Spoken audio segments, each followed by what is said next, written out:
வணக்கம். Welcome to everyone. Hello friends, இன்னைக்கு பதிவுல நம்ம எதை பத்தி பார்க்க போறோம்னா 37 வயதில் தன் காதலை தேடி அலையும் நித்யா மேனன். இதை கேட்டு உங்களுக்கு ரொம்ப ஷாக்கிங்கா இருக்கா?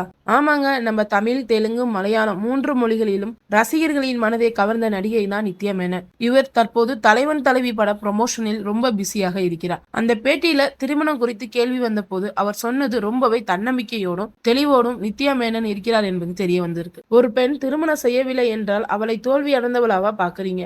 ஆனா எல்லாருக்கும் அது அவ்வளவு ஈஸி கிடையாது. நம்ம காதலை நம்ம தான் தேடி பிடிக்கணும், அதை கண்டுபிடிச்சி தான் கல்யாணம் பண்ணணும் அப்படின்னு சொல்லியிருக்காங்க.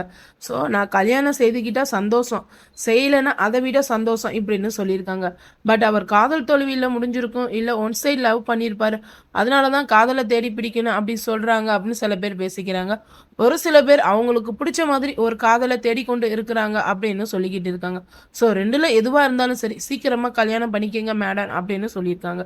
ஸோ நீங்கள் நித்யா மேனன் திருமணம் பற்றி என்ன நினைக்கிறீங்கன்னு கமெண்ட் பாக்ஸில் கமெண்ட் பண்ணுங்கள். இந்த வீடியோ பிடிச்சிருந்தா ஒரு லைக் கொடுங்க.